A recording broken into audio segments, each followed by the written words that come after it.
नाजरीन, मैं खालिद अहमद एक बार फिर आपके रूबरू हाजिर हूं आफताब फिल्म की बज़ में। मैं पहले तो उन अपने तमाम बही ख्वाहों का और करम फरमाओं का ममनून व मशकूर हूं जिन्होंने फिरोज़ खान साहब के इंटरव्यू को देखकर मुझको फ़ोन किया और नई ख्वाहिशात दी। बहुत शुक्रिया आपका। आइए इंटरव्यू के सिलसिले को आगे बढ़ाते हैं और आपकी मुलाकात में शहर की उस जानी मानी शख्सियत से कराता हूं जो मोहताज तारुफ नहीं है। ये लड़का जिसका मैं आपसे तारुफ कराने जा रहा हूं, ये मेरा छोटा भाई भी है और इसकी ज़िंदगी के सारे उतार चढ़ाव मैंने देखे हैं और बहुत मेहनत किया है इसने। कहते हैं कि कुछ लोग जो है तो सोने के चमचा लेकर पैदा होते हैं और कुछ लोग बिना चमचे के ही पैदा हो जाते हैं। उनके पास अपना कुछ होता नहीं है, सिर्फ होती है एक संगलाख सरजमीन जिस पर उन्हें मेहनत और मशक्क़त से अपनी ज़िंदगी, अपनी रोज़ी के लिए लड़ना और झगड़ना पड़ता है। ऐसी ही वो शख्सियत है जनाब ज़मीर अहमद क़ादरी साहब। ज़मीर अहमद क़ादरी औरंगाबाद के रहने वाले हैं। शहर के मारूफ तरीन इलाका बुड्डी लेन इनका आबाई मकान है। इनकी तालीम तरबियत यहीं हुई और इन्होंने पेशे जर्नलिज्म को इख्तियार किया। मैं समझता हूँ कि जब इन्होंने रहबर अखबार को जो यूनुस मोतीवाला साहब निकालते थे उस वक्त उसको ज्वाइन किया था और गालिबन ये पहले शायद उस अखबार के पहले जर्नलिस्ट होंगे जिन्होंने बाकायदा जर्नलिज्म का कोर्स किया था, जर्नलिज्म में ग्रेजुएशन हासिल किया था। वरना उस वक्त उस दौर में जितने अखबारात होते थे वो जो लोग जर्नलिस्ट होते थे वो अपनी जो है तो काबिलियत की वजह से या अपने काम की वजह से उनका तकर्रुर किया जाता था। लेकिन ज़मीर क़ादरी उस लिस्ट में से या उस सफ़ में से नहीं आते हैं। ये अपनी मेहनत से इस आदमी ने जर्नलिज्म को हासिल किया है और एक जर्नलिस्ट बहैसियत जर्नलिस्ट जो है इसने वो काम किया। उसके बाद एक अरसा गुजर गया और रोज़नामा रहबर वो बंद हो गया। ज़मीर क़ादरी ने फिर उसके बाद हिम्मत ना हारी और अपना एक अखबार शुरू किया, शमे रहबर। शमे रहबर से तरक्की करते करते इस आदमी ने सियासत पे कदम रखा। मजलिस इत्तेहादुल मुस्लिमीन में मैं समझता हूँ कि शुरुआत जो है तो औरंगाबाद में लाने की इन्होंने ही की थी और इनके ही अखबार ने उस तंजीम को जो है सारे माटवाड़ा भर में फैलाया था। बहरहाल ज़मीर क़ादरी जो है तो इसके इस आदमी के नाम तो एक हैं लेकिन रूप अनेक हैं। ये बैतुल यतीम जो इदारा शहर का जो चलता है उसका भी सदर है और इदारा जो है तो एक मिसाली इदारा के नाम से जाना जाता है, इनकी सदारत में चलता है। तो बहरहाल आइए मैं आपका तारुफ उनसे करवाता हूँ। मिलिए जनाब ज़मीर अहमद क़ादरी साहब से। अस्सलाम वालेकुम। वालेकुम सलाम। बहुत शुक्रिया ज़मीर अहमद क़ादरी साहब, आप हमारी बज़ में तशरीफ़ लाए। इदारा आपका बड़ा ममनून व मशकूर है। आप मुझको बताएं कि आपका बचपन तो बुड्डी लेन में गुजरा और आपके वालिद साहब जनाब रहीम अहमद साहब जर्रा मशहूर मारूफ हकीम रहे हैं। कुछ बताएं उनके बारे में आप। मेरे वालिद मोहतरम के ताल्लुक से औरंगाबाद में बहुत ज़्यादा मशहूर थे, बल्कि मराठवाड़ा में वो एक अपनी अलग शनाख्त रखते जी बिल्कुल। दरअसल वो हकीम के साथ साथ जर्रा भी थे जी और हिकमत में ऐसा फ़न हासिल था अल्हम्दुलिल्लाह कि मैं मेरे बचपन में देखा कि मेरे वालिद मोहतरम की दवाएं हैं तो बैरून मुमालिक जाती थी। सही बिल्कुल। उस वक्त मनी आर्डर होती थी, पार्सल होता था, बहुत तकलीफ़ों से वो कोई दवाएं हैं तो बाहर तक पहुंचती थी, लेकिन वो सिलसिला चालू हो गया था। लेकिन शायद ये मेरी बदकिस्मती समझिए कि 14 साल की उम्र में ही वालिद साहब का इंतकाल हो गया जी और घर के हालात बहुत ज़्यादा ख़राब हो गए। जी। उस वक्त मैं शायद 10वीं में था, मेरा रिज़ल्ट भी नहीं आया था। पास होने के बाद मैंने तो शुरुआत में घर में तो माशी हालत बहुत ज़्यादा ख़राब हो गई थी। जी। 2 बड़े भाई थे, एक बहन की शादी हुई थी, एक बहन और मेरे से छोटी थी जी। एक शाहीन बहन एक बहन शादी की बाकी थी जी। जो फरजाना बाजी थी।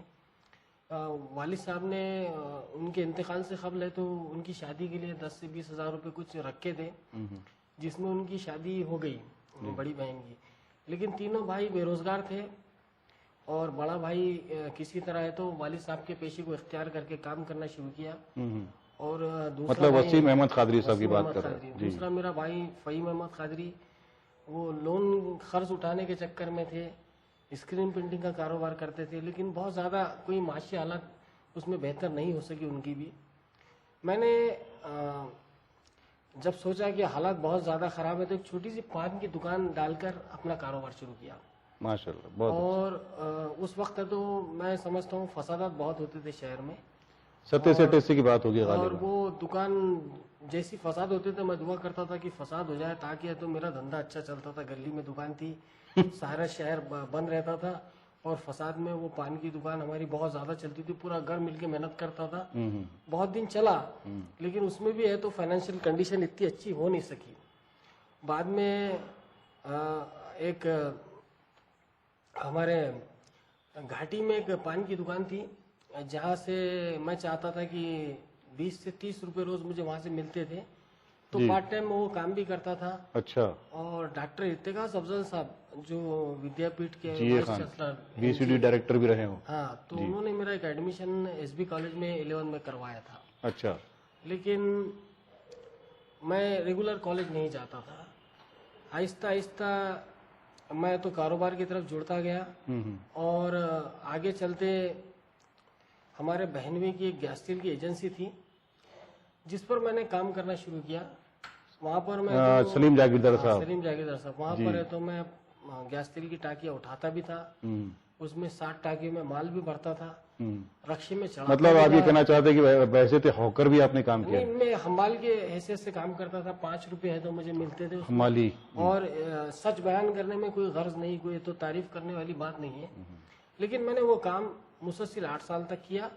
मेरा ग्रेजुएशन उसमें ही हुआ पूरा, और ग्रेजुएट बनने के बाद भी वो काम जारी रखा मैंने जी। मैं शायद मेरे खानदान का पहला बच्चा था कि मेरी शादी खुद मैंने अपने पैसों से किया, कि मैंने जमा किए थे पैसे और वालदा की ख्वाहिश थी शादी करे, तो फिर मैंने वो शादी अपने पैसों से किया था।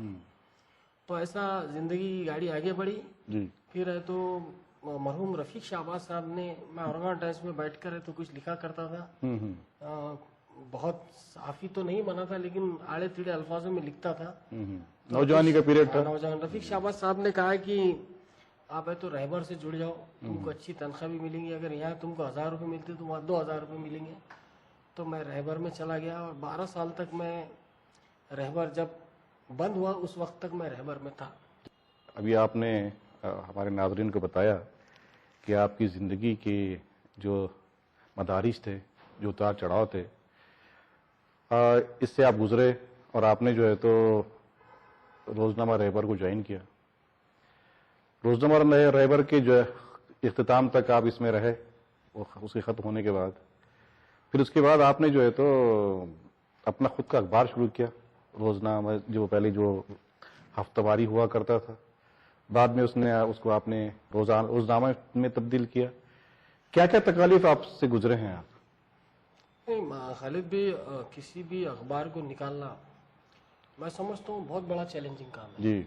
उसके लिए तो एक बहुत बड़ा फाइनेंशियल ग्रुप तुम्हारे साथ में होना चाहिए, या फिर कुछ डायरेक्टर्स होना चाहिए, या फिर तुम्हारा खानदानी कुछ विरासत होना चाहिए, बैकग्राउंड चाहिए उसका। मेरे पास ऐसा कुछ भी नहीं था। मैंने जब शुरू किया तो बहुत से लोगों ने मुझे मदद की, उसमें से आप भी एक थे, और मेरे साथ के जो दोस्त अहबाब थे, कुछ आपने अभी जिक्र किया था इमाम शेख साहब, ऐसे बहुत से लोग थे जो, उसमें डॉक्टर गफ्फार कादरी भी थे जी। उन्होंने कहीं कहीं ये तो मुझे मदद किए। और वो अखबार शुरुआत में बहुत तकलीफों से गुजरा, क्योंकि हमने 6x10 के ऑफिस से अखबार शुरू किया था, एक कंप्यूटर से शुरू किया था। बाद में मुझे याद है कंप्यूटर भी मैंने जो है प्रोवाइड किया था आपको। तो उस तरह बढ़ते बढ़ते प्रिंटर, और फिर उसके बाद में पुरानी प्लेट्स के ऊपर है तो एजेंडा में अखबार निकालना। सही है। बहरहाल चलते चलते अल्हम्दुलिल्लाह शमे रहबर ने एक अपनी पकड़ बनाई शहर में। कुछ लोग एक इनकाउंटर कॉलम को बहुत पसंद करते थे हाँ। और उसके ज़रिए बहुत ज़्यादा है तो अखबार है तो मार्केट में ऐसा पसंद किया जाने लगा था। जहाँ तक मजलिस इत्तेहादुल मुस्लिमीन की बात है कि मैं असदुद्दीन अवीसी साहब से खुलदाबाद में मिला था और उन्हें अपने अखबार की कटिंग्स बनाया। मुझे पसंद आते थे कि वो जो बात करते थे, उनका जो अंदाज था बात करने का, खुले तौर पर है तो मसाइल को रखते थे लोगों के जी। तो उन्होंने गुफ्तगू करते टाइम कहा था कि तुम भी इलेक्शन लड़ो कम से कम। मैं बोला कि मैं एक सहाफ़ी हूँ और ये फील्ड मुझे कुछ बराबर लगती नहीं, क्योंकि मैंने आज तक जो देखा कि औरंगाबाद की सियासत कुछ ऐसी थी कि अगर कारपोरेटर बन जाए तो वो साल 2 साल 5 साल के अंदर अपनी माशी हालत बहुत अच्छी कर लेता है। हाँ, सही। और उसकी हालत अगर बेहतर हो जाए तो उसके बाद जिसने उसको वोट दिया था उसको या जो पूछता भी लोगों ने नहीं। उसको चुनकर लाए थे या लोग जो उसका इंतजार कर रहे थे कि फला वो काम करेगा, फला हमारे मसाइल हल करेगा, वैसा कुछ होता नहीं था। जी। लेकिन मैंने सोचा कि अगर मैं इलेक्शन लड़ूंगा जी। तो हराम का 1 रुपया अपने घर नहीं लाऊंगा। जी। अगर ये बात रही तो मैं इलेक्शन लड़ूंगा, नहीं तो नहीं लड़ूंगा। बाद में मजलिस के जिम्मेदारान ने मुझे तो आरिफ कॉलोनी से टिकट दिया। आरिफ कॉलोनी चूँकि मेरे लिए एक नया इलाका था, ना मैं वहाँ का वोटर था, ना मेरे पास वहाँ का अनुमोदक था, ना कोई सूचक था, ना कोई कार्यकर्ता था। वहाँ पर मेरे लिए जाना और इलेक्शन लड़ना एक चैलेंज था। ज़्यादा वक्त भी नहीं था, 11 दिन के अंदर इलेक्शन लड़ना था। बहरहाल हमने शुरुआत करे। मेरे बड़े भाई मरहूम फ़हीम अहमद कादरी का हौसला मेरे साथ बहुत ज़्यादा था जी। वो जानते थे कि मैं कोई भी काम बहुत दिलचस्पी से करता हूँ और नाकाम नहीं होता, तो उन्होंने कह दिया था कि तू हारेगा नहीं। बहरहाल उस वक्त मजलिस की लहर भी बहुत अच्छी थी जी। अकबरुद्दीन अवैसी साहब, असदुद्दीन अवैसी साहब की तकरीरों ने मेरा काम और आसान कर दिया था। बहरहाल बहुत कम पैसों में मैं वहाँ पर मुंतखब हुआ और मुंतखब होने के बाद मैंने वहाँ पर एक फैज़ान मस्जिद है, वहाँ पर जाके नमाज पढ़ी 2 रकात शुक्राने की जी। और उस दिन कसम खा ली कि यहाँ के आरिफ कॉलोनी का 1 रुपया हराम का अपने घर पे नहीं लाऊंगा और ना ही अपने बच्चों को खिलाऊंगा। मैं इसमें कितना कामयाब हुआ कितना नहीं हुआ ये तो अल्लाह जानता है, लेकिन मैंने कोशिश की कि हराम का पैसा अपने घर ना जाए और आखिर तक उस वार्ड में जो काम हुआ है उसकी एक मिसाल आप देख सकते हैं। आरिफ कॉलोनी जाकर मैंने 5 वर्षों में 64 रोड बनाए हैं। अच्छा।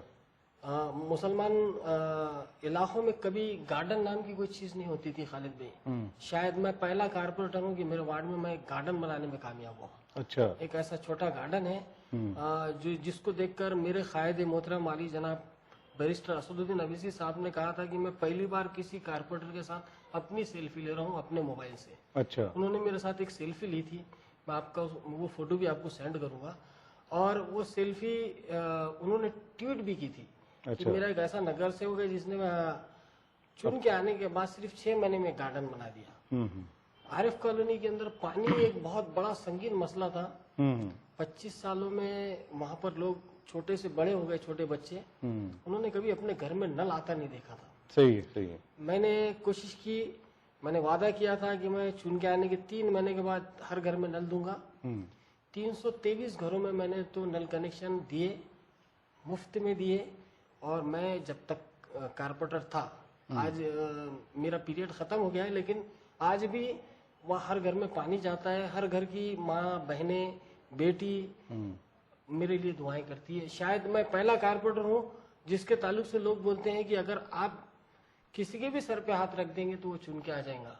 मैं फख्र महसूस करता हूँ। और आपको बताऊँ कि बहुत से कारपोरेटर अपने साथ पास है तो 4 साल 4 मरतबा 5 टर्म रहे हैं, लेकिन शायद पहली टर्म में किसी नए कारपोरेटर्स में मजलिस के 3 वार्डों में है तो हॉस्पिटल बने जी। उसमें मेरा एक वार्ड था जहाँ पर एक हॉस्पिटल है जो 20 बेड का हॉस्पिटल है जिसका इफ्तिताह हो चुका है। आज बॉसिंगपुरे के में या बेगमपुरे में या फिर आसिफिया कॉलोनी में या बुड्डी लाइन में किसी को भी कोई प्रॉब्लम होती है तो वो अस्पताल चालू है। अच्छा। एक बहुत बड़ा काम मेरी जिंदगी। और वो खास बात यह है कि मैंने उस अस्पताल को मेरे वालिद साहब का नाम दिया, Hakim Rahim Ahmed Qadri primary health centre बोलकर, और बाज़ाब्ता उसे कारपोरेशन से मंजूर भी कराया। इसके अलावा हिलाल कॉलोनी के अंदर है तो आप देखा जाए तो किसी गली में ड्रेनेज लाइन नहीं थी। ऐसे 23 गलियों में हमने ड्रेनेज लाइन कराई और उन्हें घरों से जोड़ दिया। और यहाँ तक कि जलाल कॉलोनी का एक इलाका है, वहां तक भी मैं पानी पहुंचाने में कामयाब हूँ, जो मुमकिन नहीं था। मेरा ये मानना है कि ये काम मैंने नहीं किया, करने वाली जात तो आसमान पर है जी। ये सब कुछ करता है अल्लाह ताला। मैंने तो सिर्फ कोशिश की और मदद उसकी मिलती रही और मुझे कामयाबी मिलती रही जी। आप देखेंगे कि हिलाल कॉलोनी में अक्सर लोग परेशान रहते थे, 3 गलियों के लोग, कि किसी दिन भी कारपोरेशन का कोई बुलडोजर आएगा और उनके घरों को तोड़ देगा। क्योंकि नदी में जब भी तूफानी आती थी या नदी की सतह भर जाती थी तो लोगों के घरों में पानी घुसने जैसे हालात पैदा होते थे। और कारपोरेशन के रिकॉर्ड के हिसाब से खाम नदी की 3 गलियों को तोड़ना ज़रूरी था, टाउन प्लानिंग के हिसाब से भी। मैंने कोशिश की कि इन गरीबों का घर ना टूटे, मेरे पीरियड में तो ना टूटे कम से कम। तो मैंने 50 लाख रुपए की एक दीवार बनाई है। आपने देखना, आप देखेंगे कि खाम नदी में एक दीवार बनी है, वो पूरी कंक्रीट में है जी। और उसकी वजह से आज लोगों को फख्र महसूस हुआ कि इतना पानी आने के बाद भी हिलाल की किसी गली में पानी नहीं आया। लेकिन एक बात बीच में आपको रोकता हूं मैं कि अगर लोग इस तरह खाम नदी को नाला बना दे, गंदा नाला, और उसके अंदर अतिक्रमण कर लें, तो ये तो गैर कानूनी है, ये इसको तो आपको रोकना चाहिए उल्टा। नहीं, ये जो आबादी बसी है तो मेरे मुंतखब होने से पहले ही बस रही है। नहीं तो आपका काम है उसको रेगुलाइज करना। अब रेगुलाइज करने के लिए अपन ने वहाँ पर लोगों के घरों को टैक्स बिठाया है, लोगों के मकानात को रेगुलाइज करने की कोशिश की है, रजिस्ट्री करने की कोशिश की है। जहाँ तक मानना मेरा है कि इसके जिम्मेदार वो लोग नहीं है, वो लोग हैं जो अपनी जागीर समझ के है, तो उन्होंने नदी को भी और नाले को भी फरोख्त कर दिया है। नहीं, मैं उसमें से एक आदमी को जानता हूँ जिसको एक प्लॉट बेचा था उसने, और उसने बाद में वहां पर वो अपने प्लॉट के अलावा भी उसने मिट्टी डाल डाल के अपने प्लॉट को नदी के अंदर मिला दिया। उसके बाद फिर सारे लोगों ने वो नदी के अंदर जो है इलीगली कंस्ट्रक्शन कर दिया। ये आपकी बात दुरुस्त है। इसकी मैं एक आदमी पर्सनली जानता हूँ उस आदमी को। इसकी जिम्मेदार है तो कारपोरेशन भी है, कारपोरेशन के बिल्डिंग इंस्पेक्टर भी है। उन्हें मालूम होता है कि किधर घर बन रहा है, वहां से जाके अपना काम करके निकल जाते हो। हकीकत में आपकी बात बिल्कुल काबिले सताइश है मेरे लिए कि भाई आप जिस बात से सोच रहे हैं कि अगर नदी उस लेवल की होती, 100 मीटर की नदी होती, तो ये साबिक़ा में जो हादसा गुजरे वैसा नहीं होता था। और आगे भी तो ना, अभी थ्रेड बाकी है। अभी हो सकता है जो इस बार जो बारिश हुई है, काफी अच्छी बारिश हुई, अगर इसका लेवल थोड़ा बढ़ जाता तो आपकी दीवार को भी फांद देता पानी। वो खदशा तो था ही, और खुद म्यूनिसिपल कमिश्नर साहब ये कोशिश कर रहे थे कि किसी तरह तो 1-2 लाइनों को तोड़ा जाए जी। लेकिन मैं एक दीवार के ऐसा खड़े रहे कि मैं जानता हूँ कि जो लोगों ने घर बनाए हैं वो इंतहा से ज्यादा गरीब है। कोई रक्षा ड्राइवर है, कोई आले बटाने टमाटे बेचने वाला है, कुछ लोगों की बीवियां हैं तो रोटी के लिए बैठे रहती हैं।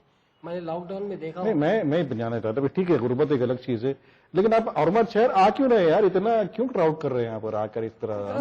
सारे लोगों के लिए क्यों मुसीबत बनते हैं लोग? ये लोगों का, ये प्रॉपर औरंगाबाद के ही लोग हैं जो किराए से रहते हैं और उनको किसी ने बता दिया कि 1-2 लाख में उनको प्लाट। नहीं, ऐसा नहीं है। देखिए क्या है कि जो मैं बताता हूँ आपको कि जब शहर के बढ़ रहा था तो किराड़ापुरे के अंदर कुछ लोगों ने घर खरीदे थे, बाद में उन लोगों ने घर बेच के आगे चले गए। तो कुछ लोग ऐसे लोग होते हैं जो बाद में खरीदते हैं, जब अहमियत बढ़ जाती है तो बेच के फिर वो आगे निकल जाते हैं। तो उनमें से ये ऐसे भी लोग हैं जो इस तरह से क्राउड भी पैदा करते हैं और इलीगली जमीनें बेचते हैं। ये तो अपने बहरहाल एक मसला बड़ा लंबा है ये अपना, लेकिन हमारे शहर के विकास से, हमारे शहर की तरक्की से जुड़ा हुआ है, इसका कोई हल भी नहीं है। लेकिन बहरहाल मैं आप लोगों को कोई कोशिश करनी चाहिए कि आप नुमाइंदे हैं अवाम के, कि आप जो है कम से कम ऐसी इलीगल बस्तियों के खिलाफ जो है, बजाय उनके फेवर में खड़ा रहने के, उनको कुछ ऐसे रास्ते पैदा करें कि जब कोई बस्ती बस रही हो तो उस वक्त ही कॉर्पोरेशन या वो लाके वो रोके, भाई इसके सारे लेआउट देखें, प्लान देखें और उस वक्त काम करें। बहरहाल चलिए छोड़िए इसको। आपका MIM का जो सफर रहा, जैसा आपने फरमाया कि आरिफ कॉलोनी में बहुत काम किया है, इसमें नाजरीन मैं आपको ये बता दूं कि वाकई ज़मीर कादरी ने एक बहुत बड़ा काम किया है।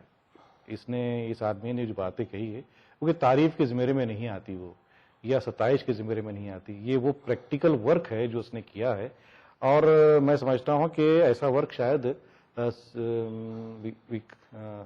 क्या नाम था कॉर्पोरेटर का, विकास, जो मेयर भी बने थे शिवसेना के, विकास जैन, तो विकास जैन के बाद मैं समझता हूं कि सबसे अच्छा ज्यादा काम करने वाला कोई नौजवान अगर है तो ये जमीर कादरी है।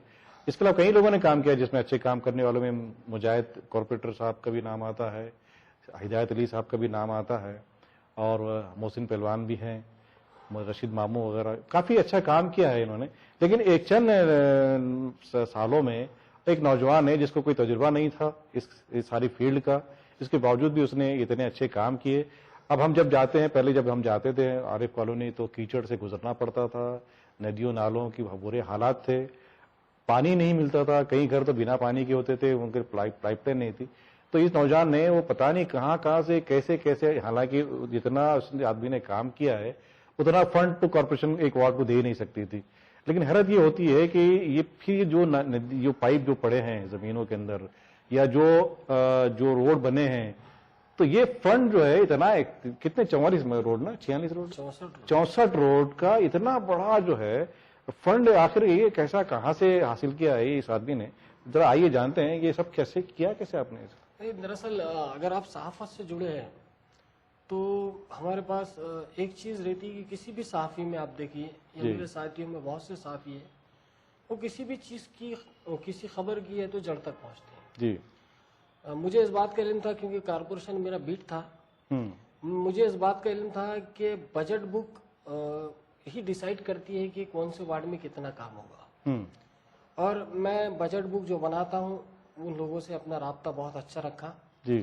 बजट के अंदर मैंने एस्टीमेट तैयार किए रोड्स बनाने के लिए, जो उसके अंदर अमाउंट दरकार होती है, जो इंजीनियर बना के लिस्ट बनाते हैं, उस टाइम मैं अपनी लिस्ट खुद बनाता था जी, और वो बनाने के बाद उसको बजट बुक में दाने लगाता था जी। अब हुआ ये कि वो बजट बुक में तो आ गई, लेकिन एक हमारे कमिश्नर इससे पहले जो थे उन्होंने ऐलान कर दिया कि मैं 1 करोड़ से ज्यादा किसी वार्ड को 1 साल में नहीं दूंगा। अच्छा। हर कारपोरेटर को है तो 1 करोड़ दूंगा। तो वो मेरे लिए थोड़ा सा बहुत ज्यादा मसला पैदा होता क्योंकि उसमें तो मेरी 2 ही रोड बन सकती थी। तो मैंने जीबी के अंदर एक फिगर पेश किया कि आरिफ कॉलोनी है तो एक लीगल एरिया है मुस्लिम इलाके में, और आरिफ कॉलोनी ने है तो करीब 3 करोड़ 66 लाख रुपए का है। तो यहाँ पर या तो टाउन प्लानिंग में जमा किए पैसे, बांधकाम परमिशन के नाम से, टैक्स के नाम से, डल टैक्स के नाम से, जो मैंने माहिती अधिकार में निकाले थे वो मैंने पेश किया, और कमिश्नर ने कहा कि मेरे पैसे कम से कम मुझे वापस दे दो, अच्छा, ताकि मैं मेरे वार्ड को डेवलप कर सकूं। तो उस टाइम कमिश्नर साहब ने मेरे को बुला के बोले थे कि मैं थोड़े थोड़े दूंगा, सबके सामने आप बात मत किया करो, और वो मेरी हर फाइल को है तो बाद अब तक ग्रीन सिग्नल दे देते थे। उसके बाद ये हुआ कि कारपोरेशन के बजट बुक के अंदर बहुत से हेड रहते अलग अलग, मैं समझता बहुत से कारपोरेटर को ये मालूम भी नहीं होगा। अलग अलग हेड में तो स्टेट गवर्नमेंट का फंड अलग रहता, सेंट्रल गवर्नमेंट का फंड अलग रहता। जैसे कि मेरे वार्ड के अंदर है ना 2 जैगिंग ट्रैक बनाया मैंने। अच्छा। ये हमारी सोच ही नहीं है, यानी किसी मुस्लिम नगर से वहां तक जहन नहीं लगा था उसको हमारा उसका एक बीच में रोकता आपको, जब भी कोई स्कीम या जब भी कोई मामला होता है तो मैंने अक्सर कॉर्पोरेटर्स को देखा है, उससे एक जुमला वो कहते हैं इसमें हमारा क्या है। सही बात। दूसरी बात यह है कि जैसा आपने कहा कि आपने सारी प्लानिंग की, क्योंकि सहाफी थे, आपने साहब को पता था, सारा बीट आपकी कॉर्पोरेशन थी। लेकिन मगर मैं अगर ये मान लूं कि अगर आपका 10 करोड़ का आपने काम किया है कॉर्पोरेशन से, तो मुझको ऐसा लगता है कि 10 करोड़ का तो काम वहां से पैसा निकला है, लेकिन आपके वार्ड में 15 करोड़ का काम हुआ है। तो ये आप इस बात को गोल कर रहे हैं, आपको बताना पड़ेगा कि आपने फंड लाए कहां से आखिर। ये देखो मेरे वार्ड में है ना 17 करोड़ 63 लाख रुपए का काम हुआ, जो मैंने ऑफिशियल पार्टी को निकाल कर दिया जी। और बाज़ाब्ता कमी कारपोरेशन के अफसरान के अलग अलग हेड के पैसे उनके रिकॉर्ड पे लेके, उनके रजिस्टर पे लेके, उनके लेटर पे लिखा के है तो मैंने पार्टी को जमा किया कि मैंने 17 करोड़ का काम किया, 17 करोड़ 66 लाख रुपए, और 5 सालों में किसी नगर सेवक ने इतना काम किया हो तो मेरे को ऐसा बता दो। मैं उनको तो बोला था हमारी पार्टी में से, हमारी पार्टी में बहुत से नगर सेवकों ने बहुत काम किया। ऐसा नहीं है कि मजलिस के लोगों को बहुत ज्यादा उम्मीद थी, मजलिस के कारपोरेटर से, और हमने कोशिश की अपने तौर पर। लेकिन मैंने तो ये सोचा था होना ही नहीं मुझे पैसे, तो रोड का साइज भी तो मैं जैसा एस्टीमेट में आता तो वैसे ही लेता था, कॉन्ट्रैक्टर से कंप्रोमाइज नहीं किया। कोई कॉन्ट्रैक्टर मेरे सामने खड़े रह के नहीं बोल सकता कि भाई आके मैंने बोला कि भाई रोड छोटी कर दे और मेरे को पैसे दे दे, हमने वैसा कोई कंप्रोमाइज नहीं किया। एक बात बताइए कि मैं आपको जॉगिंग ट्रैक का बता रहा था कि 2 जॉगिंग ट्रैक बनाए हैं। अच्छा। ये ग्रीन जोन बोल के एक है तो हेड था जो स्टेट गवर्नमेंट, और ये पैसे सिर्फ है तो 4-5 शिवसेना के नगर सेवक लेते थे हमेशा। अच्छा। ग्रीन जोन में के पैसे मैंने ला लिए। मैंने तो कचरे के लिए स्पेशल फंड में से पैसे ला लिए 50 लाख रुपए। मैंने तो लीगल टाउन प्लानिंग के लीगल पैसों में से तो जो एक अलग बजट रहता जो लीगल वार्ड को देते वो लीगल पैसे ला लिया मैंने। इनके 1 करोड़ तो लिया ही। कंपनी से मैंने 2 करोड़ रुपए की पानी की पाइपलाइन ला लिया, जो मेरा तो मिसाली काम है। मैं समझता हूँ शायद औरंगाबाद की इस बॉडी में सबसे बड़ा काम हो सकता है कि मेरे वार्ड में है तो मैंने लोगों के घरों के सामने से पाइप उठा के लोगों के घरों तक पहुंचाया।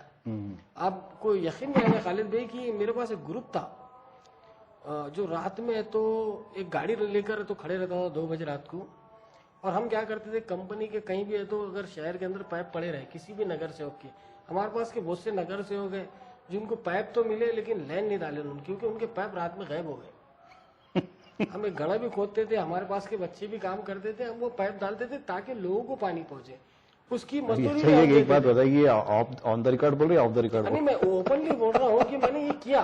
हमारे ही नगर सेवक की, हमारे नगर सेवक को इल्म है इस बात का कि ये जमीर खादरी का कारनामा है कि रात को 4 पाइप गायब हो गए। अच्छा। मैंने मेरे लिए नहीं लिया, मेरा तो घर भी नहीं था, आज भी वहां पर घर नहीं है।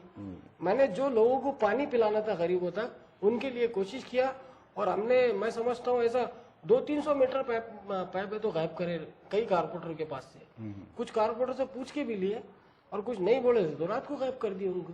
तो मतलब आपने चोरी करवाई? चोरी नहीं कह सकते इसमें, क्योंकि उनका भी माल नहीं था। अच्छा। कारपोरेशन का ही माल था। कारपोरेशन ने कंपनी को काम दी थी, कंपनी के पाइप उठा के मैंने कंपनी कुछ लगाया। तो कंपनी तो काम कर रही थी ना, आपने? तो कंपनी काम कर रही थी, पाइप नहीं दे रही थी ना। कंपनी ने सब बोली सब कारपोरेटर को 100-100 मीटर दिए, मेरा काम नहीं हो सकता था उसमें। मेरे को कंपनी ने 300 मीटर दी थी, तब भी मैं मुतमईन नहीं था। तो जिसका 100 मीटर थे उसके 4 गायब। चलिए, आपका ये कहना है कि आपके वार्ड में काफी काम है, आपका कहना है, लेकिन ये बहुत ज्यादा सही है, इसमें कोई दो राय नहीं है। क्योंकि मैं खुद जानता हूँ, उसमें मेरे रिश्तेदार भी रहते हैं, मेरे दोस्त रहते हैं। इवन आरिफ कॉलोनी जिसने बसाई वो अयूब नाना या उनके अब्बा हाजी खान साहब, ये सब हमारे हाजी खान साहब हमारे बहुत अच्छे अजीज रहे, हम उनको चाचा बोलते थे। तो ये हमने तो उस दौर से देखा है जब ये पहला घर हाजी खान साहब ने बनाया था आरिफ कॉलोनी में, आज आरिफ कॉलोनी बसी है।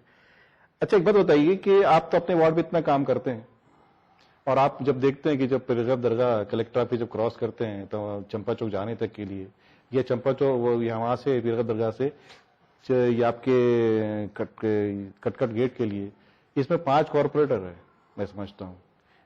क्या ये दोनों रोड जो है औरंगाबाद शहर के कॉर्पोरेशन में नहीं आते क्या? नहीं, आपकी बात बिल्कुल दुरुस्त है। मैंने कहा कि भाई जहाँ पर 5 कॉर्पोरेटर थे, दरअसल हमारे जो खासदार है इम्तियाज जलील साहब, उन्होंने बीच में तो जब मुख्यमंत्री फडणवीस थे, हमने ये इशू को लेकर उनका घेराव भी किया था, काले फीते लगाकर काम कर रहे थे। तो उस वक्त तो फडणवीस साहब ने तो बाज़ाब्ता सिड़कों में एक प्रोग्राम के इफ्तिताई तकरीब में बाज़ाब्ता ऐलान किया था कि मैं 150 करोड़ रुपये औरंगाबाद को दे रहा हूँ, और ये इसका पूरा सहरा है तो इम्तियाज जलील साहब के सर जाता है, और वो 150 करोड़ रुपये उन्होंने भिजाए हैं। आपको इस बात की खुशी होगी जो आपने मुद्दे उठाए उसमें से 7 रोड जो है, एक तो औरंगपुरा भाजी मंडी की रोड है, एक है, उसके अलावा है तो एक रोड है तो आपको इधर कटकट गेट से तो पुलिस मेस तक की रोड है। ऐसे 6 से 7 रोड है। तो गणेश कॉलोनी कटकट गेट से पुलिस रोड मेस तक ठीक है, कटकट गेट से पीरगढ़ दरगाह तक क्यों नहीं? वहां पर दूसरे फंड की रोड है जो अभी बनने वाली है। ये काम 7 अभी शुरू होने वाले थे। अच्छा।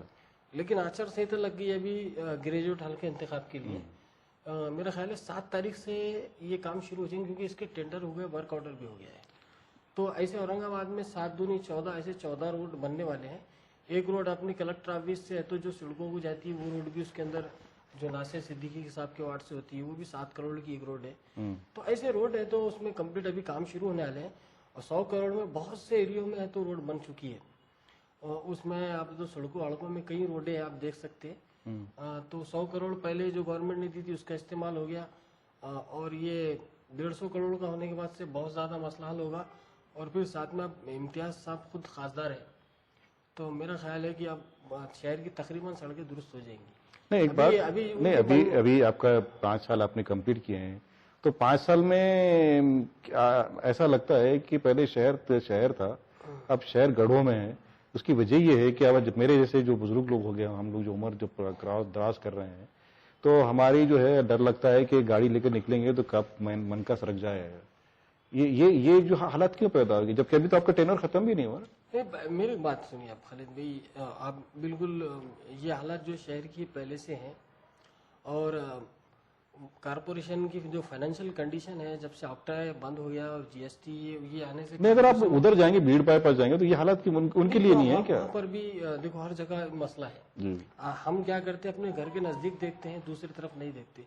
हर तरफ मसला है, पानी का मसला अगर देखें तो हर तरफ पानी का मसला है।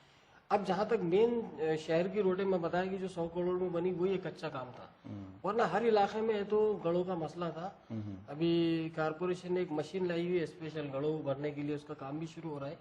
एक टेक्निक के साथ वो गड्ढे को फुल भर देते हैं। अच्छा। एक मशीन है उसकी, और वो बहुत जल्द उसका काम शुरू होगा। अभी क्या होगा कि इस साल बारिश बहुत ज्यादा आई, और बारिश बहुत ज्यादा होने से भी है तो सड़कें मुतासिर होती है। ऐसी बात है, पहले से सड़कें खराब थी, उसमें बारिश ने और कारनामा कर दिया, तो मनकों में फर्क तो आने वाला है।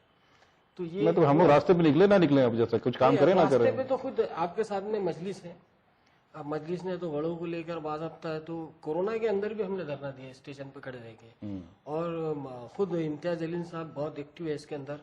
वो शहर को लेके बहुत ज्यादा, आपने अभी सुना होगा कि पासपोर्ट ऑफिस भी चालू जा रहा औरंगाबाद का, तो वो खुद है तो बहुत ज्यादा शहर के ऊपर है, तो ग्रामीण इलाकों के लिए भी कोशिश कर रहे हैं और शहर के लिए भी कर रहे हैं। नहीं, अगर हमारा पेट खाली हो तो हम हवा में उड़ते नहीं फिरेंगे ना। नहीं, उसके लिए पेट भरने के लिए कोशिश की जा रही है। क्या ये जो रोड है दो मेरे घर के सामने से गुजरता है और मेरे घर से पीछे से, ये कभी भरेंगे, कभी बनेंगे? ये आपके पास सीवर लाइन का काम हुआ ड्रेनेज का, सीवर लाइन की वजह से उसकी रोड की पूरी खुदाई हुई थी। चंपा चौक का पूरा इलाका है तो चौराहे तोड़ा गया था, और सीवर लाइन तो होगी, लेकिन सीवर लाइन का जो बजट था वो सेंट्रल गवर्नमेंट ने बंद कर दी। अच्छा। तो उसकी वजह से वो काम पेंडिंग हो गया। जो सीवर लाइन के बाद जो काम होना चाहिए था रोड का, वो नहीं हो पाया। लेकिन अभी वो रोड भी है तो बहुत से एस्टीमेट तैयार है। कमिश्नर साहब का ये कहना है, जो अभी एडमिनिस्ट्रेटर भी है, कि हमें तो अब तक जो बिल हमारे आज है तो 200-300 करोड़ रुपए की बिल रुकी है कॉन्ट्रेक्टरों की। कॉन्ट्रेक्टर काम करने के लिए तैयार नहीं है। अगर किसी कॉन्ट्रेक्टर को हम पकड़ के काम कराए तो उसको पेमेंट देगा, वो परेशान रहता है। वो कारपोरेटर पर डिपेंड करता है कि ये मेरे पेमेंट दिलाएगा। जब कारपोरेशन की फाइनेंशियल कंडीशन ये है कि उनके पास जो रिटायर हो रहा है उसको देने के लिए पैसे नहीं है, तब हम कॉन्ट्रेक्टर के पैसे कहाँ से लेंगे? अगर आप नया काम लिए, आपको हैरत होगी खालिद भाई, मेरे वार्ड में 4 काम टेंडर लगे, कोई टेंडर भरने को तैयार नहीं था। अच्छा। कॉन्ट्रेक्टर बोले भाई पैसे की गारंटी कौन लेगा? तो ये बहुत से मसला रहा है कि भाई मैं तो मेरे वार्ड में 3 रोड आखिर तक लोग आवाज निकालते रहे कि भाई फैजान मस्जिद की रोड होना चाहिए, लेकिन मेरे को कामयाबी नहीं मिली, क्योंकि मुझे कोई ऐसा कॉन्ट्रेक्टर ही नहीं मिला जो पैसे खर्चा कर सकता। ये हाल पूरे शहर का भी है, और ऐसा नहीं है कि कारपोरेटर कोशिश नहीं करते, सभी कारपोरेटर्स ने कोशिश की। मैं आपको बताऊं कि जो नए चुन के आए थे वो बहुत जज्बे से काम कर रहे थे। बहुत से कारपोरेटर है तो उसमें मेरे हिसाब से मिसाली है जिनके लिए अपना वार्ड बहुत आसान है। इसमें नासिर सिद्दीकी है, शेख अहमद साहब है हमारे, उसके अलावा तुम अगर आप देखे तो नीचे है तो फिरोज खान है, इधर बहुत से कारपोरेटर ऐसे जिनका है तो। अच्छा, ये तो हो गया आपकी। जी जी कादरीन की, ये ज़मीर कादरी महज एक कॉरपोरेटर नहीं रहे कॉरपोरेशन में, ये विरोधी पक्ष नेता भी रहे। कि उनसे पूछता हूं कि आप विरोधी पक्ष नेता के जब थे आप, तो ऐसे कौन से काम आपने किए हैं जो शहर के लिए बहुत जरूरी थे? तो मेरे पास तो अक्सर तो जिस दिन से मैं कुर्सी पे बैठा था वहां भी मैंने ये कोशिश की कि अगर मेरे पास कोई आता है तो मैं उसको मुतमईन करूं कम से कम। आज है तो खबरस्तानों में तकरीबन लाइट्स के लिए तो बंसोड़े से कोशिश करके मैंने आपको तमाम खबरस्तान और तमाम शमशान भूमियों को मैं साथ में लेके चलता था। शमशान भूमियों के जितने भी गेट बनेंगे अभी आपको दिखेंगे, वो सब मंजूर मैंने कराया था कि भाई हर शमशान भूमि में एक दरवाजा होना चाहिए, उसको एक सिस्टम होना चाहिए, अंदर लाइट होना चाहिए। लोगों को कैसा है कि कम से कम आखिरी वक्त में तो भी तो उसके साथ जाने वालों को तो भी सुकून मिलना चाहिए। मरने वाले को तो सुकून मिलता है नहीं मिलता उसका तो इल्म नहीं है, लेकिन जाने वालों को तो सुकून मिले। तो हर खबरस्तान के लिए कोशिश किया।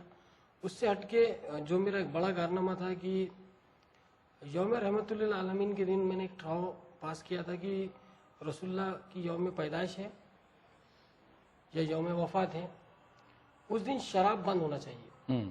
और वो ठराव मैंने तो जीबी में मंजूर कराया और उस पर इम्प्लीमेंट भी कराया। शायद ये पहला अपना जी महाराष्ट्र का, मैं समझता हूँ महाराष्ट्र नहीं बल्कि हिंदुस्तान का पहला कारपोरेशन हुआ जहाँ पे इस तरह का एक ठराव हुआ। बहुत अच्छा। अक्सर ये होता था कि किसी भी प्रोग्राम में तो गोश्त बंद और किसी भी जयंती में ड्राई डे का पहला ऐसा ठराव था जिसको देख के कमिश्नर साहब ने भी हंसी कि तुम्हारा नया दिमाग काम करता हूँ। मेरे पीरियड में कारपोरेशन से पैसे लेकर तो 3 मुशायरे हुए साहब उर्दू के लिए भी मैंने कोशिश किया, उर्दू का बोर्ड के लिए भी ठराव पास किया था। अभी एक मुशायरा और होने वाला था जो आगे कोरोना की वजह से नजर हो गया और होगा उसका बजट सेंक्शन था इसलिए वो होगा। मैंने निपुण विनायक जो म्यूनसिपल कमिश्नर थे उनके हाथ से लिखा लिया था कि मैं नगर से रहूं या न रहूं उर्दू जिंदा रहे जी, इसलिए जब तक कारपोरेशन है तब तक उर्दू के मुशायरे होंगे, उर्दू के प्रोग्राम होंगे। ऐसा ठराव पास करके उनसे तो फाइल मंजूर करके लिया था। यानी मैं समझता हूँ कि मैंने कारपोरेटर से हटके भी अपनी जबान के लिए भी कोशिश किया। जहाँ पर मुझे लगा कि भाई मौलाना आजाद रिसर्च सेंटर है, आज उसके लिए मैंने 50 लाख रुपए के टेंडर किए थे। जो टेंडर लगे हुए हैं उसकी दुरुस्ती के लिए लोग कहते थे भाई कोई काम नहीं हो, तो मेरे पीरियड में अपोजिशन लीडर के पीरियड में तो वो काम हुआ है। ऐसे छोटे छोटे बहुत से काम हुए जो तो मैं आपको बता भी नहीं सकते, लंबी चौड़ी फहरिस्त है।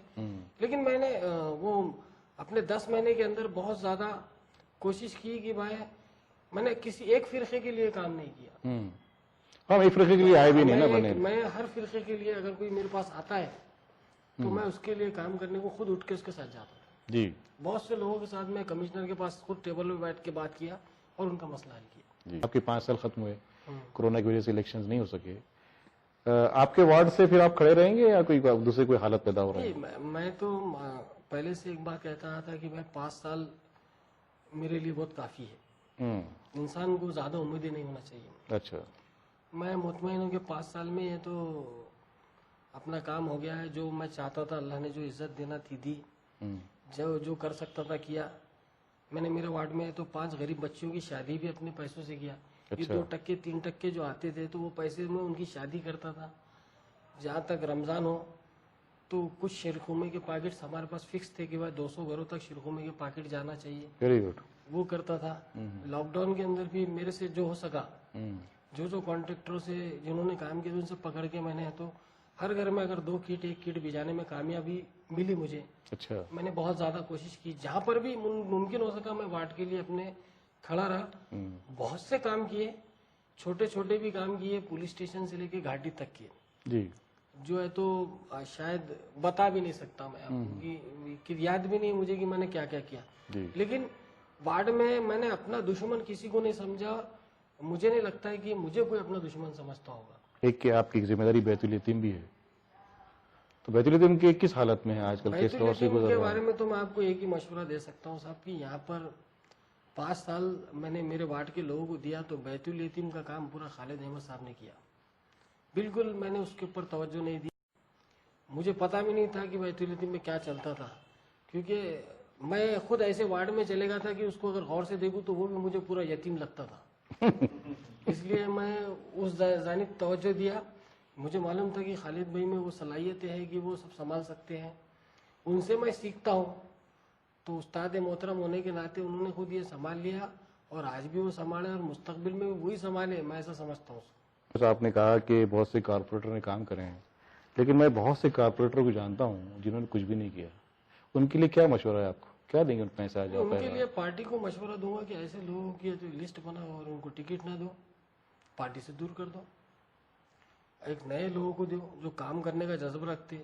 और मेरा मानना तो ये है कि मजलिस वालों ने एक काम करना, सबको खड़े करना और कसम खिलाना कि हम तेरे को टिकट दे रहे हैं और तूने हराम के पैसे खाना नहीं, तो सब देखो पार्टी भी अच्छी रहेगी, कारपोरेटर भी अच्छे निकलेंगे आपके। अच्छा, वो जो कारपोरेटर जो है अपनी बीवियों के या बहनों की या अपनी माओं के पीछे रहकर कारपोरेटर बन जाते हैं, उनको कोई मैसेज देंगे आप? नहीं, वो देखो कारपोरेटर बनना कैसा हो गया कि आज भी आप देखा जाए तो 100% 90% वार्ड है तो आपको लेडीज दिख रहे हैं मुस्लिम बेल्ट में जहाँ से लड़ते थे हम। तो माँ को, बहन को, बेटी को खड़े करना एक मजबूरी रहती है। उसके पीछे काम करने वाला तो वही रहता है जिसके नाम से लोग चुन के आते थे, जिसको देख के लोग वोट देते। एक तो जमात को देख के वोट लेते, दूसरा है तो उम्मीदवार को देख के वोट लेते। अब हमारे घर की खवातीन रोड पे की तो होती नहीं है कि उनके बारे में किसी को इल्म रहता है। कोई भी खवातीन रहो, किसी भी फिरके की रहने दो, वो अपने घर के हद तक महदूद रहती है, लेकिन उसका अगर शौहर सोशल वर्कर है, भाई सोशल वर्कर है, बाप सोशल वर्कर है, तो वो चुन के आती है और काम बाप ही करता है। नहीं, आप शायद जायदा आपा, आबिदा आपा और नूरजहां आपा और मोहसिना बाजी को भूल गए। हाँ साहब, उन्होंने काम किया ना, अपनी जगह है वो तो खुद काम किया उन्होंने। नहीं, वो खुद काम नहीं किया, उनके पीछे भी बैकग्राउंड था। मैं बता रहा हूँ ना आपको, हर एक इंसान के पीछे कोई ना कोई बैकग्राउंड था काम करने के लिए। कैसा है कि अभी जो मौजूदा हालत है, उस उनके पीरियड में कारपोरेशन की फाइनेंशियल कंडीशन बहुत बेहतर थी, बहुत अच्छा काम कर सकते थे वो। कॉन्ट्रेक्टर का चेक 3 दिन में 4 दिन में मिलता था साहब। अच्छा। आज 3-3 साल नहीं मिलते। बहुत डिफरेंसेस आ गए। अभी काम करना बहुत ज्यादा दुश्वार हो गया। मैं खुद परेशान होता हूँ कि हमारे पास 25 साल तक मेरे वार्ड में 5 कारपोरेटर गुजर गया और उन्होंने एक रोड नहीं बनाई। नहीं, पानी नहीं पहुंचा सके, रोड बना तो बहुत दूर की बात। एक सिंगल सड़क तो बना, पानी जैसी बुनियादी जरूरत पहले क्यों नहीं बनाए? मैं परेशान हूँ। बाद में मैं रिकॉर्ड निकाल के देख रहा तो कागज पे तो रोड बनी हुई है, अच्छा, फाइल तो बरोबर लगी हुई है, अरे चेक तो बरोबर निकला हुआ है। हाँ? तो ये लोग ऐसे भी काम करते थे। या अल्लाह, कागज पे तो मेरे को रोड दिख रही, कागज पे ड्रेनेज लाइन भी दिखी मुझे। तो फिर आपने ऐसे लोगों के खिलाफ कुछ कार्रवाई करनी चाहिए आपको। वैसे तो अखबार के जो एडिटर, वैसे तो रिपोर्टर। देखो, जिसकी जड़ें कमजोर होना साहब, वो दरख्त नहीं टिकता। नीचे से ऊपर तक अगर करप्शन भरा हुआ रहेगा तो एक एप्लीकेशन दो तो ऑफिसर फोन कर देता है, दूसरा एप्लीकेशन दो तो जिसके खिलाफ एप्लीकेशन वो आ जाता है। ये मसला ये है कि अपोजिशन लीडर के पीरियड में आप मेरे वीडियो निकाल के देखो, मैंने बोल दिया 2% लेता, 4% लेता, 5% लेता। शायद कारपोरेशन की तारीख में पहला वो अपोजिशन लीडर है जिसने बोला कि हर ऑफिसर 2% लेता है। हाँ, मैंने 25 वीडियो दिए लेकिन कुछ हुआ नहीं। कुछ नहीं हुआ, क्योंकि कार्रवाई करे तो कौन करे। सही है। कहानी तो वहां से शुरू होगी, मैच खत्म होगी। तो इस बात से अनजान बन के अपना काम करके ले लो। मैं ऐसा करके डरा के 2 फाइलें करा के ले लेता था अपनी वाट में। अच्छा, एक बात बताइए कि जैसा आपकी जिम्मेदारी बैतुल यतीम हुआ करती थी, वैसी जिम्मेदारी शमय रहबर भी है, उससे कितना इंसाफ किया आपने? नहीं, दोनों के साथ ना इंसाफी। वहाँ हमारे गफ्फार खान साहब ने संभाले और यहाँ खालिद साहब ने संभाले। अब मैं यही सोच रहा था कि इलेक्शन ना लड़ते हुए अपनी जो असल जगह है उस जगह पे बैठूं और वो काम करूं। और इंशाल्लाह मैं वही कोशिश कर रहा हूँ कि इलेक्शन कॉन्टेस्ट ना करते हुए अपना काम करूं। मतलब आप इलेक्शन नहीं लड़ेंगे? कोशिश वही है मेरी कि मैं नहीं, इलेक्शन ख्वाहिश भी नहीं है कि नहीं, तो हालात तो ऐसे हैं कि आप जैसे जो लोग हैं जो काम करते हैं वो उनको घर में नहीं बैठना चाहिए, हालात का मुकाबला करना चाहिए और अखबार की जिम्मेदारी भी निभानी चाहिए और वैसे तो कॉर्पोरेटर भी कल अपनी जिम्मेदारी निभानी चाहिए, ताकि ये जो अनपढ़ जाहिल रिक्शा ड्राइवर, ये जो लोग आके कॉर्पोरेटर बन जा रहे हैं, जो मुल्क से अपने शहर के लिए जो मुसीबत बने हुए हैं, जो हम अक्सर कॉर्पोरेटर के मुंह से जब भी कोई प्लान होता है या कोई काम होता है, जो टेंडर की बात होती है, तो एक ही लफ्जों से निकलता है, 2-3 लफ्ज निकलते, इसमें हमारा क्या है? तो मैं ऐसे तुम जैसे जो पढ़े लिखे नौजवान हैं जमीर खान साहब, इन लोगों को आपको चाहिए कि आपकी पार्टी को आप कहें कि भाई ठीक है पिछले 5 साल में, लेकिन इस बार जो है काबिल लोगों को, उन लोगों को जो शहर के लिए लड़ें, शहर की तरक्की के लिए जूझें और इसके लिए कुछ कर दिखाएं, वरना फिर हम अपने मन को कहाँ ले जाएंगे ये समझ नहीं आता। बहरहाल नाजरीन, ये थे जमीर कादरी जिनसे आपसे रूबरू थे। हम फिर मिलेंगे इंशाल्लाह किसी और शख्सियत के साथ। जब तक जमीर साहब आपका बहुत शुक्रिया। खुदा हाफिज, जज़ाकल्लाह।